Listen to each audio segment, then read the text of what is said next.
Joe, we've talked a lot about saving for retirement, accumulation, but do you think that we're not paying enough attention to decumulation? I think that is a whole science that is unfolding as we now are at an age where fewer and fewer people have pensions. But yes, we don't pay enough attention to how we take money out of our portfolios. Well, we're going to deep dive into that in today's episode. Welcome to the Afford Anything podcast, the show that understands you can afford anything but not everything. Every choice carries a trade-off, and that applies to your money, time, focus, and energy. This show covers 5 pillars: financial psychology, increasing your income, investing, real estate, and entrepreneurship. It's double I FIRE. I'm your host, Paula Pant. I trained in economic reporting at Columbia. Every other episode, I answer questions from you. And I do so with my buddy, the former financial planner, Joe Saul-Sehy. What's up, Joe? Oh man, I had something cool happen in the last couple of days, which is I live in Texarkana, Texas. Work out of mom's basement, as people that know me know, and they are laying fiber optic cable out in front of mom's house today. Ooh. I know. Wow. I know. Now you don't have to use Starlink to access the internet. So all the scratchiness in my audio, you will find my face doesn't get any better when it's crystal clear, but hey. Honestly, with a high resolution, you can really see everything, every vein. But you know what's funny? Big picture, a little bit more philosophical. Isn't that sad that we worry about the superficial stuff? I mean, and don't get me wrong, it's to some degree we need to. If you look like you take care of yourself, I think you're a little more believable. And I don't think that has anything to do with anything besides the fact that you just look like you care. Just show up like you care. But the fact that we're going to judge people based on these exterior things still kind of makes me a little sad. Yeah, exactly. Unfortunately, we don't live in the world of should, we live in the world of is. Mm-hmm. I've often thought about a healthy society needs both idealists and pragmatists. In the aggregate, a society does well by having both types of people, but there are consequences to which one you decide to be. And I've very much chosen to be a pragmatist. Yeah, I've decided to live in my own little dream world. So you're the idealist. I'm the pragmatist. Of course. No wonder we're such a good team. You've known me for how long? The glass is always 3/4 full, Paula. Always 3/4 full. Beautiful, beautiful. Well, then as a team, we will answer this first question, which comes from Eva.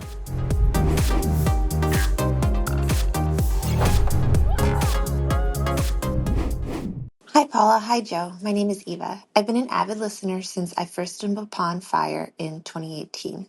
The way you articulate complicated topics for lay people like myself has been so life-changing. I truly wouldn't be this far on the journey without your Q&A episodes where your logic and reasoning take the stage. That's my long-winded way of saying thank you. I had the pleasure of meeting you both recently at a local event for a Purpose Code book launch in New York City this December. A lot's been on my mind since that Q&A that night when an audience member discussed reaching FI and how much cash to hold to ease sequence of return risk. It made me think, given that so many longtime listeners learned about FIRE since your podcast launched, combined with the favorable market conditions in the years running up to today, I suspect a good chunk of us are nearing or crossing our FI goalpost figures, and was wondering what you both would recommend for someone to transition their portfolio to when switching from accumulation to decumulation and when to do so. In my research, there's 2 concepts that pop up as you near the FI target. The efficient frontier, which you recently did an episode on, where you lower your risk tolerance on the EF line. But there's also risk parity models designed for decumulation, something Frank expands on in his Risk Parity Radio podcast.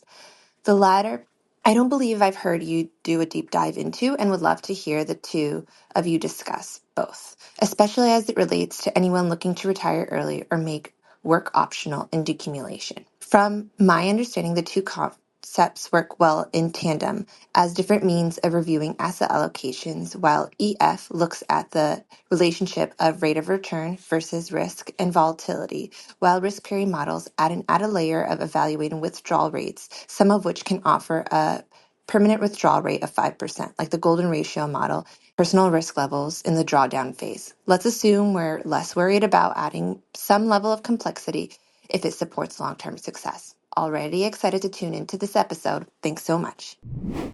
Eva, thank you so much for the question. And wasn't that a fun event, Paula? That was so much fun. It was so great. And Doc G being able to share the quote stage with him, it is a big moment when you do something like birthing a book. It's so exciting. And the fact that we got my surly co-host, OG, there as well. Yeah. And all four of us in the same place. It was a super fun night. And thanks to everybody like you, Eva, who came out that night. And it was so great. I want to be careful because it's going to be easy to misconstrue my answer to your question, Eva, because I'm going to start off by saying that your line of thinking, which is using the efficient frontier to start off with to make sure your assets are invested as efficiently as possible, and then pairing that with a strategy called risk parity, which you mentioned Frank Vasquez and Risk Parity Radio, and Frank is awesome and knows his stuff. Frank's research, by the way, is based on Ray Dalio's research, and Ray Dalio is the guy that kind of took this term risk parity, Paula, and made it a big thing. And then in this community, Frank talks about how you use the Ray Dalio principles to create portfolios as a do-it-yourself investor that are designed to allow you to take more money out. There is nothing I could ever say that will go against that research. There is nothing. There is zero. If you want to know how to create a portfolio that is dynamic enough to withstand the pressures of different market forces, that's been well researched, then using the risk parity model is a good way to go. The risk parity model looks at is the fact that the longest stretch that you might have where your portfolio is underwater, it's not 1 year or 2 years or 3 years. OG, my co-host on Stacking Benjamin, says you want like 3 years in cash so that you're able to withstand this downturn. And he is also known for, if you can withstand the ups and downs, the roller coaster ride, even during retirement, staying as much in stocks as possible is the way you want to go. He always says it's much more about you than it is about the financial markets. Now, you pair that with what Ray Dalio talks about, and a 13-year downturn that we're protecting against. 3 years of cash, Paula, ain't going to do it. And if you're on a roller coaster ride where you're looking for the most extreme withdrawal rate that I can take, let's use Eva's number, 5%. I'm taking 5% out every year. My portfolio's underwater. I'm all in stocks. You can see that is a recipe for frippin' disaster, which is what Frank also talks about in the smaller community with his followers. And they are not wrong. Here is where the difference comes in. And it is the way we talk about maximum safe withdrawal rate. I can't stand the obsession with safe maximum withdrawal rate. And here's the reason why. I think it's fine to contemplate it.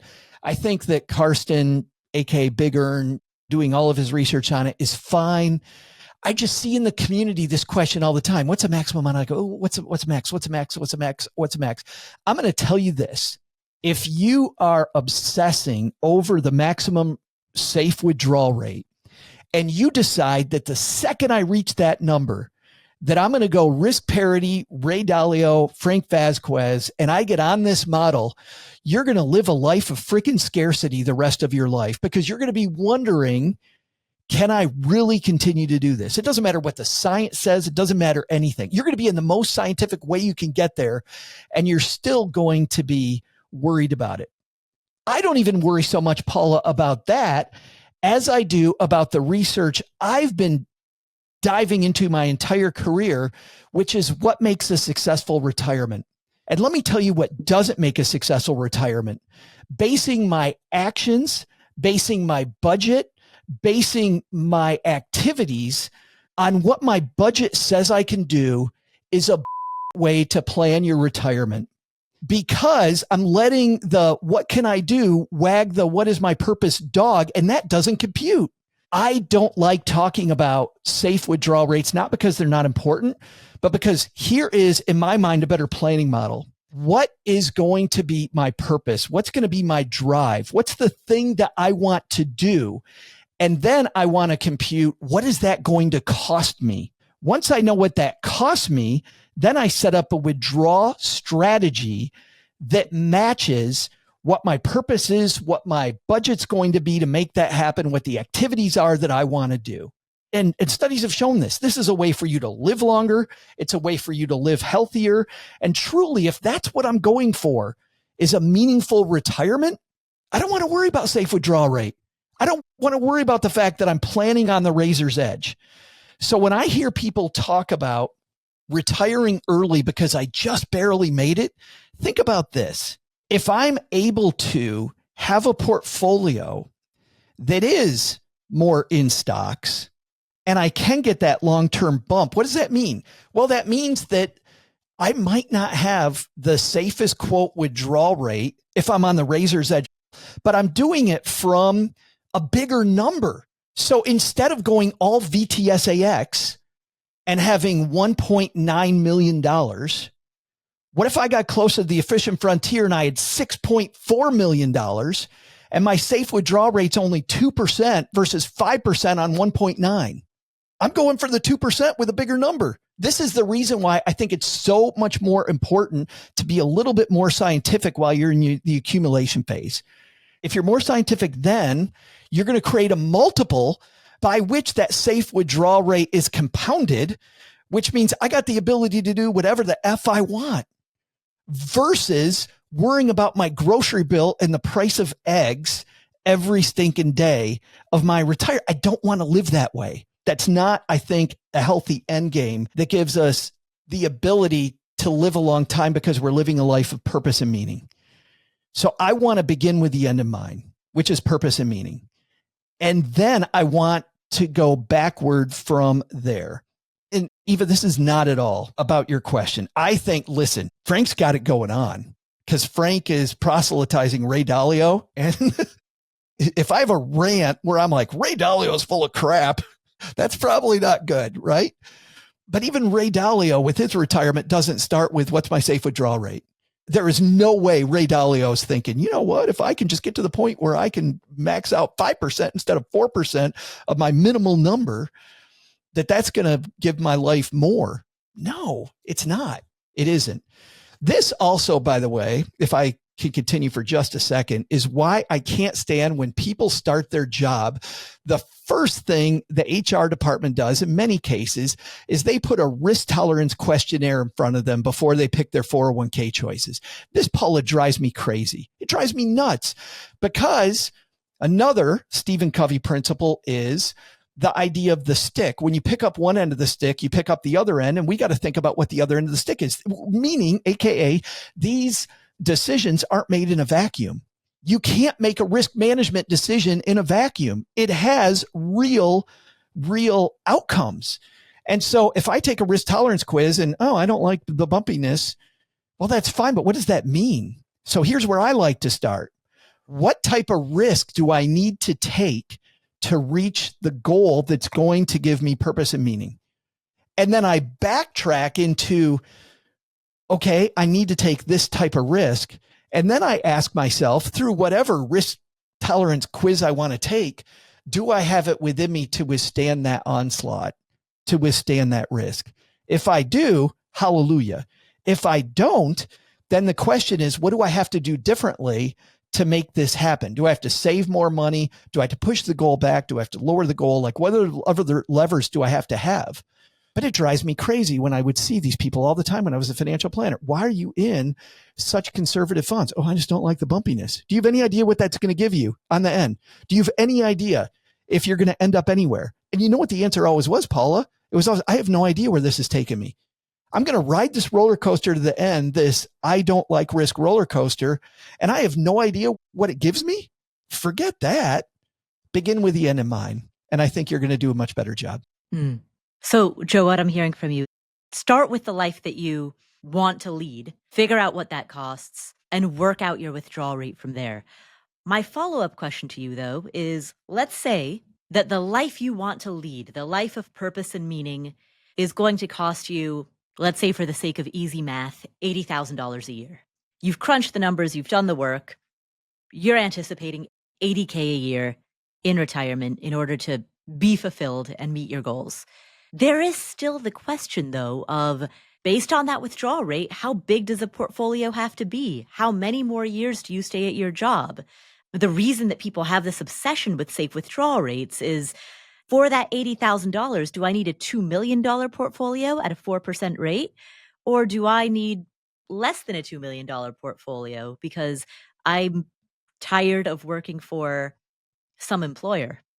Well, that's an easy answer because that is where safe withdrawal rate comes in, right? I mean, then if my goal is now, I know that my goal is going to cost $80,000. I just want to know what I can afford to hang it up. Well, then we know that your safe withdrawal rate can be 5, right? Can actually be 5%, not 4. And then I have to be really, really scientific about it. The thing that then I would ask is, do I then want to leave my job the second that I reach that? Do I want to? And now the answer, by the way, because like what I just did with Eva's question was I said, I'm going to challenge the premise of the question. And I'm going to even challenge the premise of the question that I just asked, which is, do I leave my job that second? Maybe the answer is no, but maybe the other answer is this. Maybe now I'm going to take some chances on some things that I've been thinking about that still earn money that I wouldn't have taken chances, because if the chance doesn't work out, I have the comfort of knowing that I'm on the razor's edge, but I have reached that 5% number. And so I want to bring in more money, but I want to do something more closely aligned to my goals. I love with what this certified financial planner, Benjamin Brandt's been talking about a lot lately, which is retirement begins today. Meaning if we think of ourselves as a lab rat pre-retirement, Paula, we're going to then meld retirement better than if we think of it as this goal line and all of a sudden there's unicorns and rainbows. I love the Adam Sandler skit where he is a travel agent and he's talking about going to Italy. And he says, if Italy's not going to be wonderful, you're still going to go to Italy no matter who you are. If you're miserable right now on a trip to Italy, you're going to still be miserable in Venice. It's still going to be the same you. So what I like is working on the me now, which means that rather than have today, I hate my life, and then there's going to be unicorns and rainbows, we already know that's not going to happen. So how can I meld the two of those together? Number one, when I take my vacations now, if I'm going to geo arbitrage, I start looking for community in those places. And if it's not there, that's great intel. If I think I'm going to move to Portugal and I go to Portugal and I hate everybody there, I'm like, why am I doing this? But knowing that up front is phenomenal intel. By the way, people in Portugal are awesome. That would never happen. Send your hate mail to joe@stackingbenjamins.com. But I think that the amount of disillusion you have when you think it's going to be one thing, but you never play tested it, and so you don't really know, is incredibly difficult. So doing that. But my point is that let's say there are things that can bring in more money that also meld into that purpose and meaning, but you're not sure if they're going to work, or they're going to be for a reduced salary, or they're a reduced number of hours, or there's a way to slowly work your way into it where it melds the two. I'm not going from sucky job to doing, quote, nothing. I don't think that works. Looking at Christine Ben's new book this fall, this idea of doing nothing doesn't work for a successful retirement anyway. So I think there still is a middle ground behaviorally that will also make the safe withdrawal rate safer. And I think this is the thing. I think we're obsessed with the science and we're not obsessed enough with the behaviors, Paula. I think the behavior piece is the part that really excites me. And this is the part we get so wrapped up in the numbers game of enough money, enough money, enough money, enough money.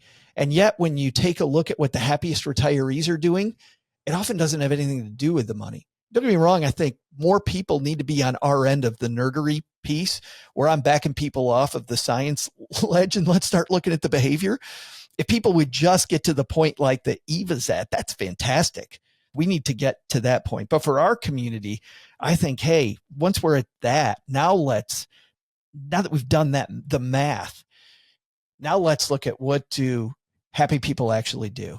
What I'm hearing from you, Joe, is a model of a graduated or iterated retirement, in which phase one of retirement is leaving perhaps a high-paying but undesirable job that you have.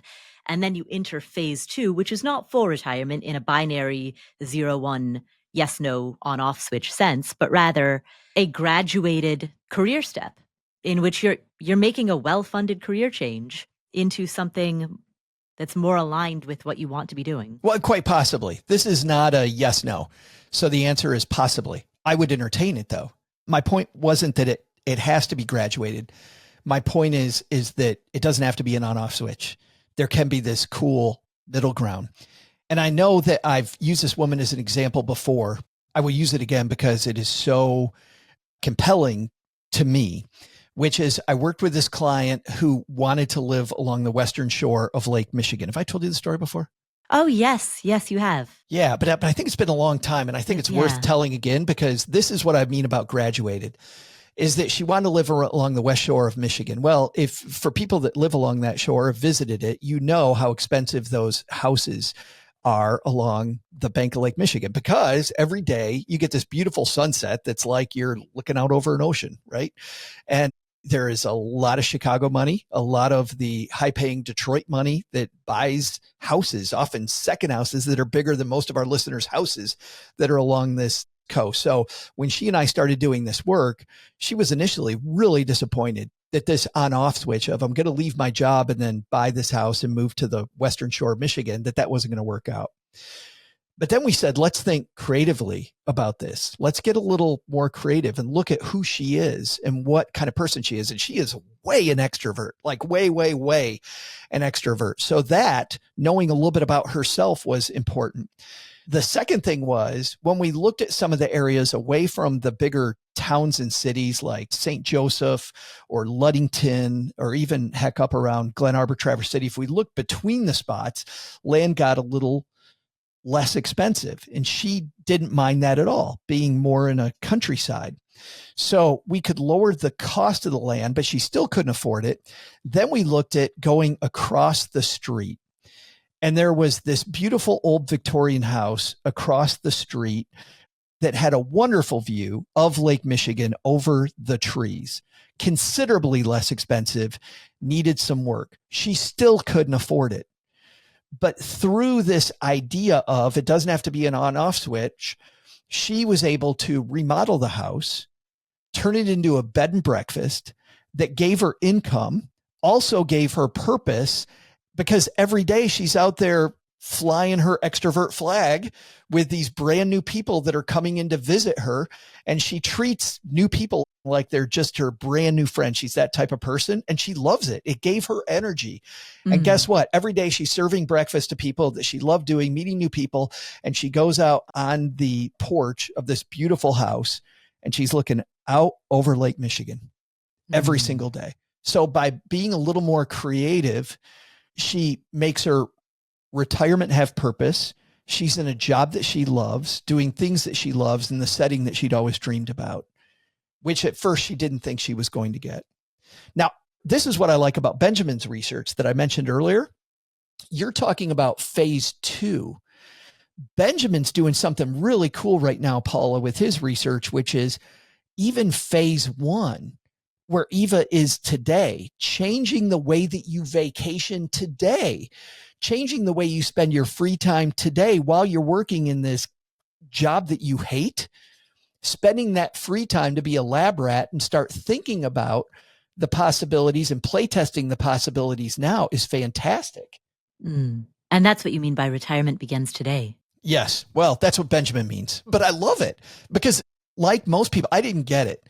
When he was talking to me about this at first, I'm like, oh, that's cute. Retirement. Okay. So I start thinking, no. I start changing my behavior today to begin modeling the stuff that's going to be that phase two for me.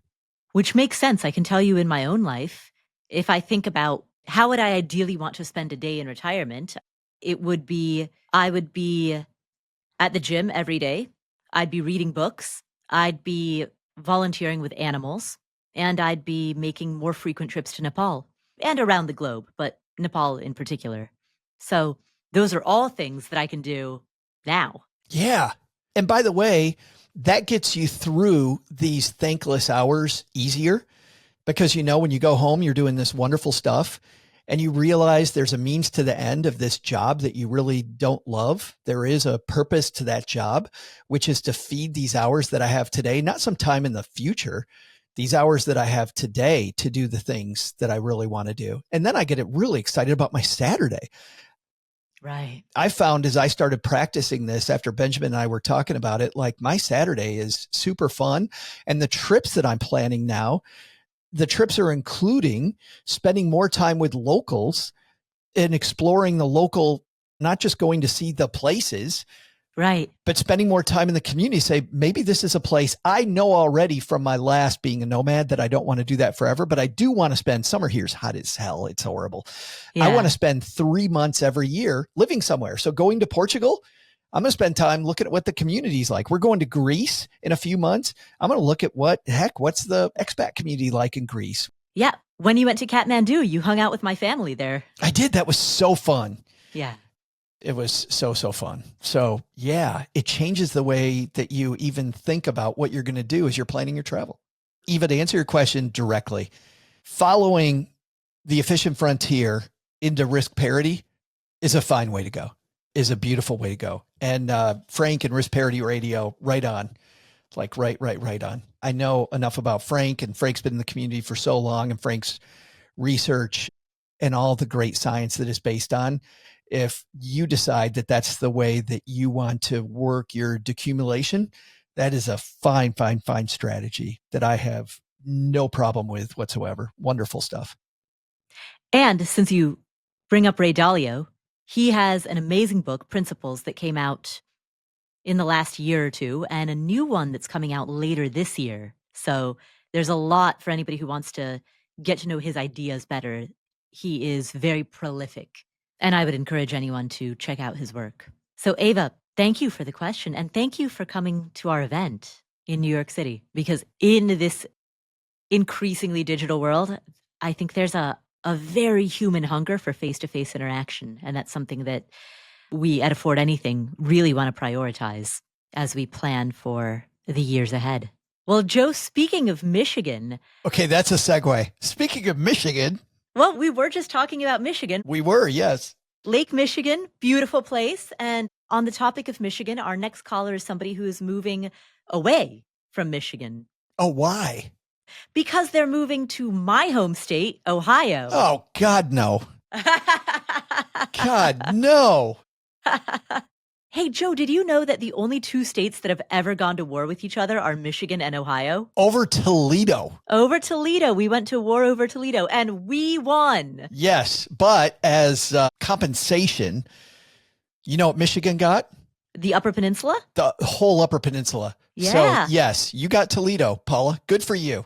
Yeah, we got Toledo. Ohio won the war. Toledo's fantastic, but I will take all of that land. All of that fantastic land. No offense to Toledo. Love me some Mud Hens baseball.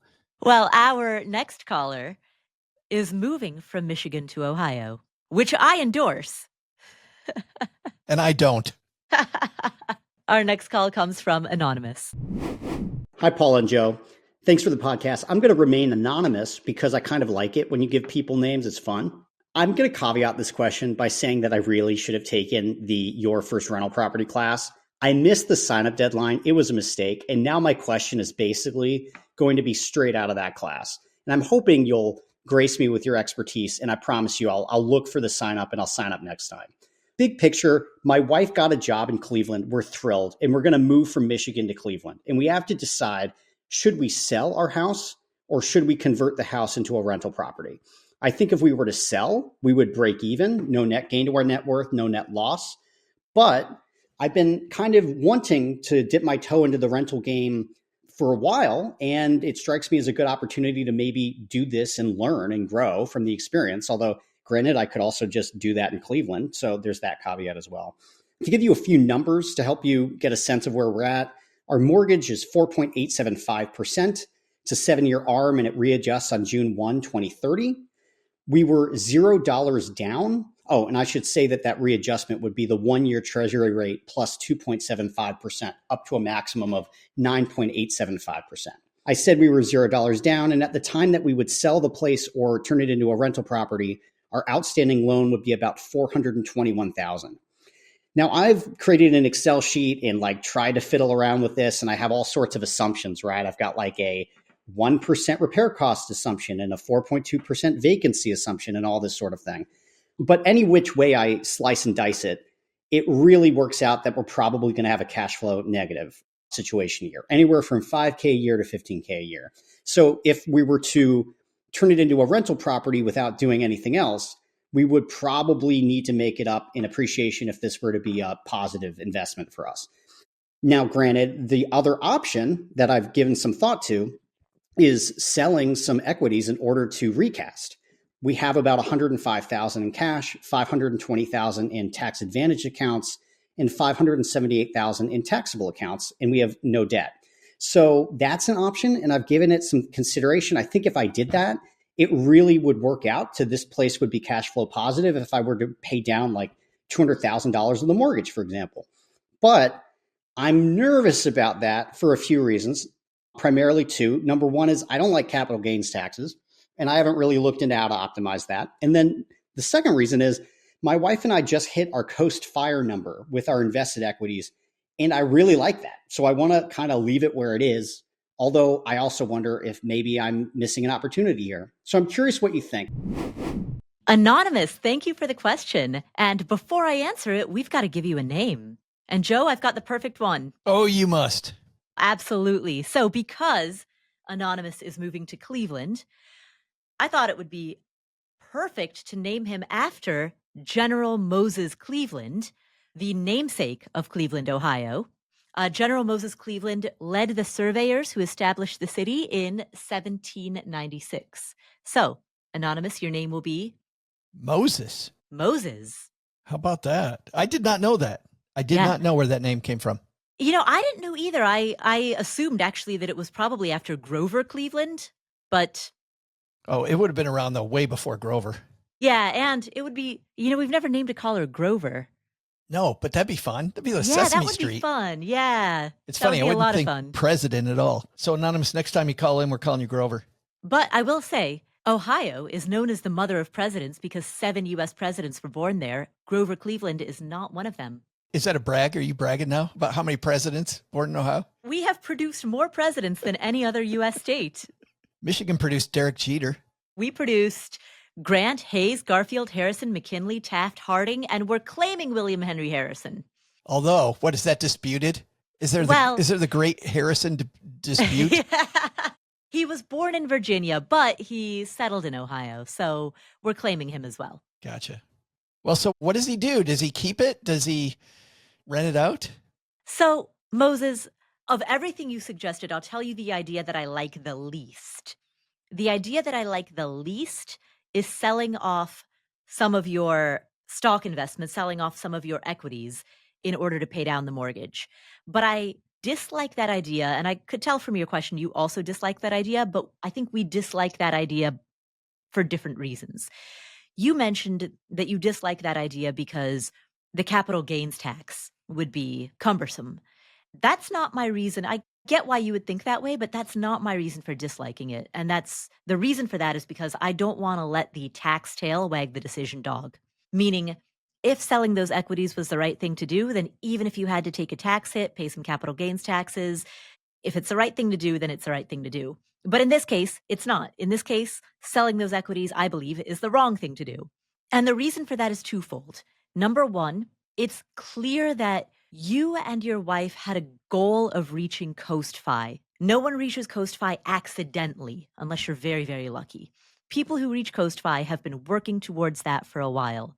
So building that equities portfolio that you have is something done by design. That's something done with intentionality. Now that you've achieved that, I don't like the idea of undoing that. You had a goal, you achieved the goal, let's celebrate that win. That's one of the reasons I don't like the idea of selling the equities. The other reason is because putting more cash towards a property in order to get it to perform distorts the performance of the property itself. And here's what I mean by that. Hypothetically, if you had unlimited money and you could buy a bunch of properties in cash, it would be pretty easy to build a cash flowing rental portfolio. But that doesn't necessarily mean that you would have a great underlying selection of homes. It just means that you have a big bucket of cash. And when you're purchasing properties in cash, it's easy to make those properties cash flow. By contrast, let's imagine an extreme opposite end. Let's say that you had to borrow at a 25% interest rate on properties. Well, pretty much every property on the planet is going to look terrible under that set of conditions. So financing distorts our perception of whether or not a given property is a good underlying investment, because if the financing was 0% or if it was non-existent, a lot of things are going to look good. If the financing was 25%, a lot of things are going to look bad. And neither of those give you any type of answer about the underlying quality of the asset itself. And that's what we want to evaluate first and foremost. If you look at stocks as an analogy to real estate, let's say that you were in the business of selecting individual stocks. Tesla, Coca-Cola, Nike, you would never select those stocks based on the amount of margin that was available to you. You would select those stocks based on their own intrinsic fundamental qualities. And then if you wanted to use margin to leverage further into that bet, well, I would tell you not to, but there are people who do that. But it isn't the margin itself that makes the purchase good or bad, putting air quotes around good or bad. It isn't the margin itself that makes it a viable investment. It's the intrinsic qualities of the asset. And so that's what we want to answer when we're looking at this home that you own. And the way that we do that, the way that we figure out, is this home that you own worth holding on to, is by understanding what the unleveraged total return would be. And so here's how you calculate the unleveraged total return. Start with the purchase price of the property, the price that you yourself actually paid for it. Add to that any upfront repairs that were required for you to be able to inhabit the property, which for most owner occupants, there typically are not any. Generally speaking, owner occupants, retail home buyers tend to buy properties that are move-in ready. But if that assumption does not hold true for you, if you bought something that was an uninhabitable fixer-upper, then take that purchase price plus upfront repairs, and those two factors together are your total acquisition cost. Now you're going to hold that number in your back pocket, and then you're going to take a look at what the monthly rent is and multiply that by 12 to get your potential gross annual rent. Now that is theoretically what you would collect from that home if it had 100% occupancy. And obviously it's never going to have 100% occupancy, but roll with me for this calculation. So you calculate your annual rent at 100% occupancy. Then you add in annually any other fees that you could collect from this property: parking fees, pet fees, storage, laundry, any other supplemental income that the property can generate. Add that all in. That number is your potential gross rent. Once you have your potential gross rent, you then make an adjustment for vacancies. So you subtract that out. And what you are left with after making a reasonable vacancy estimate is a different number that's called your effective gross rent. So potential gross rent minus vacancy adjustment is effective gross rent. Then you add in any other income. So when you add in other income, that's pet fees, laundry fees, storage, parking fees, any supplemental income that that property can generate. You add that other income to your effective gross rent, and then that together turns into a number that's referred to as your gross operating income. So now that you have your gross operating income, the next step is to subtract out operating overhead. Now remember, operating overhead does not include financing costs. It includes expenses associated with running the property, such as utilities, water, trash, repairs, property management, maintenance, but it does not include the debt servicing, so the principal and interest portion on the mortgage. It does include homeowners insurance and property taxes. You've got your gross operating income minus your operating overhead equals your net operating income. Now, that net operating income divided by the total acquisition price of the property, which remember is the purchase price plus any upfront repairs needed to get it ready for its first inhabitants, which were you and your spouse, that net operating income divided by the total acquisition price, that's going to give you a percentage, which represents the cap rate on the property, which is functionally the unleveraged dividend that you're collecting from the property. So take that cap rate and then add to it some reasonable appreciation assumption. Home prices nationwide over the past 40 years have appreciated at around a 5% rate, but of course your mileage may vary depending on your specific location. But add that cap rate to some reasonable appreciation estimate, and the number that you have now created is your unleveraged total return. And I want to know what that number is, because that's how you assess the property itself independent of any financing. And once we've done that, you can take a look at that property. What is the unleveraged total return on that property? And then ask yourself, is this even worth holding?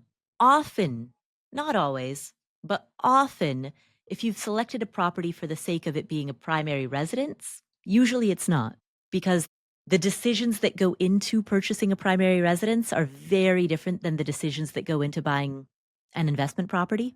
You're looking for a separate set of characteristics, but sometimes you get lucky, sometimes it is. But what I want to know first and foremost is what's the cap rate on that property, and subsequently, what is the total unleveraged return on that property? And that's going to tell me a lot. It's interesting to me how no matter what investment you're using, there's a couple go-to analytics that you will explore, right? And cap rate comes up again and again and again when it comes to investment property. Yeah. Now, I will say, generally speaking, I don't like things being negatively geared or negatively cash flowed, simply because there's a limit to how many of those you can acquire. Sure, right. But I also understand that he's interested in potentially regarding this first one as a learning experience so that he can learn the ropes around out-of-state management, which is a very, very valuable life skill. In addition to that, there are certainly there's certainly temporary periods where properties become negatively geared because you're doing big repairs on them or you're doing a lot of CapEx. Every long-term landlord has had their negative cash flow years. That's like any type of entrepreneurship, that's par for the course. In this case, it's different because his negative cash flow would not be the result of major capital expenditures. It would be the result of the rent simply not being high enough to keep up with the basic bills. But given that he already owns the property and there are major transaction costs associated with selling the property, if he has a reasonable expectation that rental rates for that property are likely going to increase significantly in the coming years, maybe it's an area where there's huge population growth and there's insufficient new construction to keep up with that population growth. So if it's an area where he has a reasonable expectation that that rent is going to rise pretty rapidly, well, sure, then it's worth holding on to the property, because in 2 or 3 years, the rents will likely have risen so much that it will no longer be cash flow negative. So that's why all real estate is local. And that's why any analysis of a property needs to include not just one set of assumptions, but a range of possibilities, including what's the bottom and the top of the range of what it might rent for now, and then what's the bottom and the top of the range of any rental increases that you anticipate in the next 1, 2, 3 years. And when we put all of that together, we arrive at a much more comprehensive look at what kind of returns he can expect from this particular asset. And it pains me to say this, that I love Cleveland. Really? I do. My sister lives in Cleveland. Yes. And every time I visit there, we have a nice Stacking Benjamins community that gets together when I go there. So we had a couple meetups last year, and super nice people in Cleveland. I like the downtown. I like the Playhouse District. It is so annoying how much I like that town. Ah, Joe, I didn't expect to hear you say something nice about Ohio. I know. It absolutely sucks. Well, I love Michigan as well. It's a beautiful state. Traverse City, Mackinac Island, Ann Arbor. There are so many just really fun places. You had me until you said Ann Arbor, and then you lost me. Oh, that's right. You're a Spartan. Yes. Now, East Lansing, very beautiful. What about Kalamazoo? Kalamazoo's where I grew up.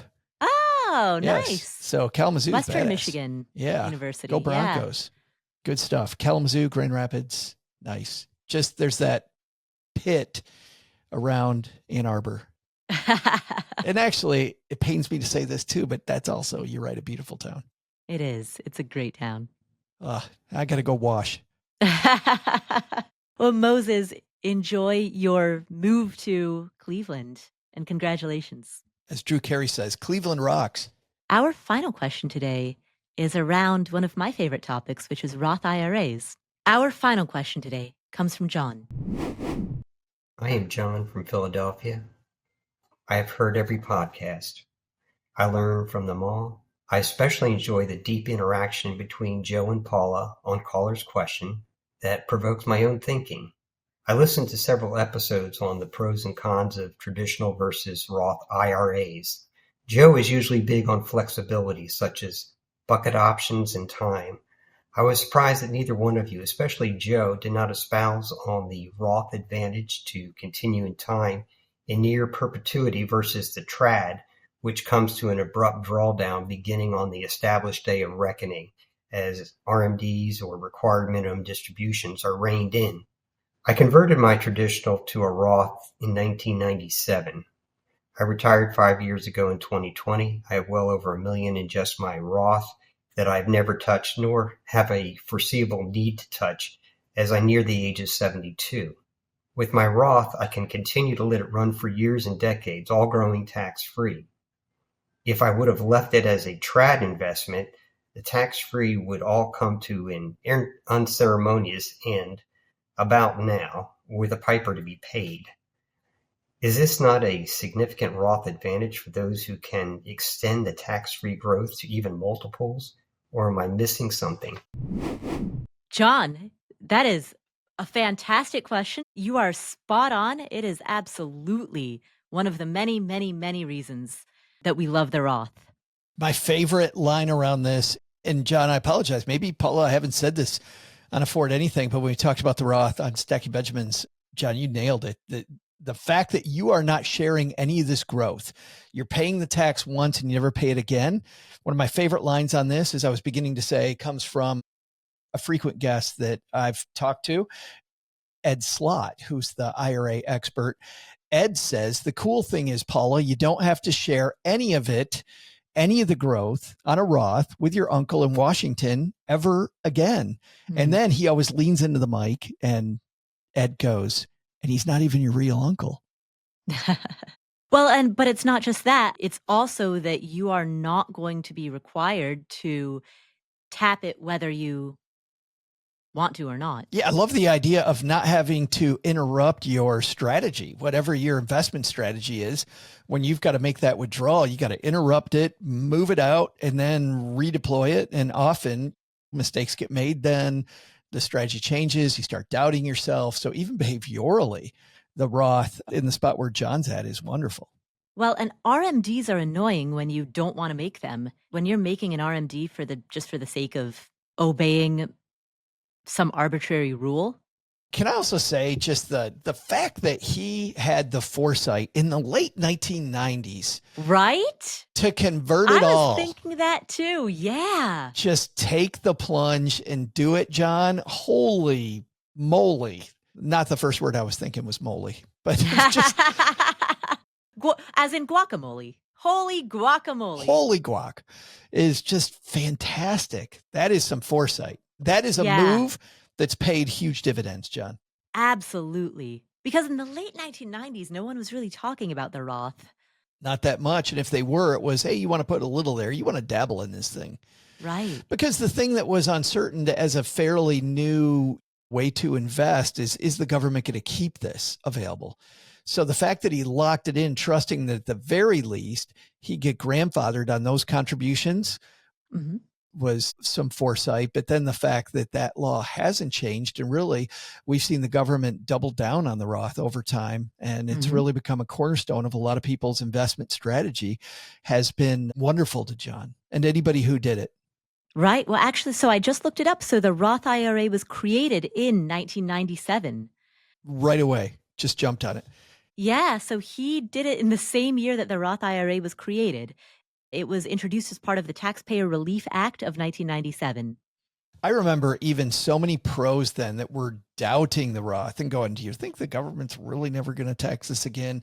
They're going to change it. In fact, I've talked openly on this show, Paula, about a woman who helped me get my financial act together when I was surrounding myself with better people. A woman named Sue, who was a CPA. My CPA was like, I don't know if I would go full-fledged into that Roth. Like Sue, brilliant human being. Even the good pros doubting it back when John said, nope, jump in with both feet. Yeah, that's absolutely fantastic. So I have nothing else there but to high five you, John, and go, fantastic work. Another reason why I bias toward the Roth, said very succinctly by you. Since John brings up freedom from RMDs as one of the many benefits of a Roth, I do want to take this moment to elaborate on that for the sake of everyone who's listening, because John, I'm sure you already know this, but if anyone inherits a Roth, then you may need to take annual RMDs on that inherited Roth. So while the original owner of a Roth IRA is alive, you have total freedom from RMDs, but your beneficiaries will have to take RMDs. Unfortunately, it can't continue to remain a Roth account in infinite perpetuity. If you have an inherited Roth IRA, the amount of RMD that you will have to take is going to vary depending on a lot of factors, including the age of the original owner and the number of beneficiaries. So it's going to be a complicated equation for which you're going to need a financial professional. But it is good to know that you have an account in which, as the original owner, you are not mandated to take any money out of that account if you don't want to. Which gets back to the flexibility that John was talking about that I like. Yeah. I can choose when, where, and how. Well, Joe, I think we've done it again. We did. It was so fun. It was fantastic. Joe, what are you working on these days? We just released a week ago, great interview with Barry Ritholtz, who of course is the top person at Ritholtz Wealth Management, where our friend Nick Majuli works, and downtown Josh Brown from CNBC fame is a partner there.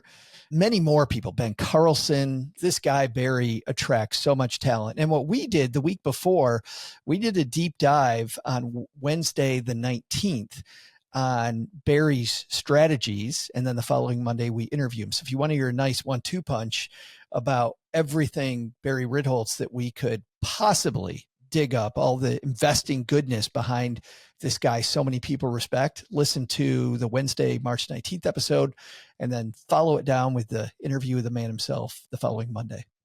Oh, wonderful. And Barry Ritholtz and what he has created, Ritholtz Wealth Management, is in New York City, I can state as a local, very well known. Yeah. Incredibly well known. The Ritholtz name commands a lot of respect.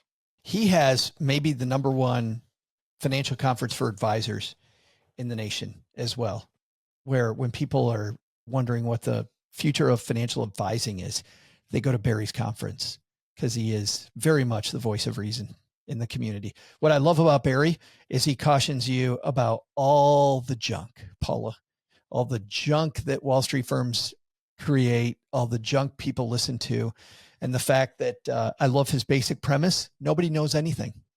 That is his basic premise. And when you give up the fact that you might know something, that's when you become a really good investor. When you let go not only of being right, but of even having any idea in the first place. It's so powerful. You're buying something and you go, yeah, I don't know. So Barry and I, we talk a lot about all the gurus over the ages who have been wrong. Michael Burry is one person we talk about who called the Big Short, right? The 2007, 2008 stuff. Michael Burry hasn't called anything since then. He's called so many things. We also have a good time talking about the man, the myth, the junk that is Robert Kiyosaki. And one of the guys in Barry's firm, Barry relates his story, is that it's not Rich Dad, Poor Dad. It's Rich Robert, Poor Reader is what one of the people that people talk about. Barry has no problem with calling out BS, and Robert Kiyosaki has had a ton of BS. Yeah. I will say it's unfortunate because the book Rich Dad, Poor Dad was fantastic. The sequel to it, Cash Flow Quadrant, also fantastic. I love both of the books, but unfortunately, Robert Kiyosaki since then has taken a turn, and now... Yeah. And the bad news, Paula, is that I even have interviewed his co-author, Sharon Lecter. And when you hear about what Sharon says about Robert, you understand why that book was good. And my personal feeling is it might have had more to do with Sharon than it had to do with Robert. Because to your point, Robert, left to his own devices since then, has been pretty... What was that, Joe? You like the sound effect? That's a great sound effect. You're like, wait, what? What? When he talks, you're like, huh? Where do you get that? Yeah.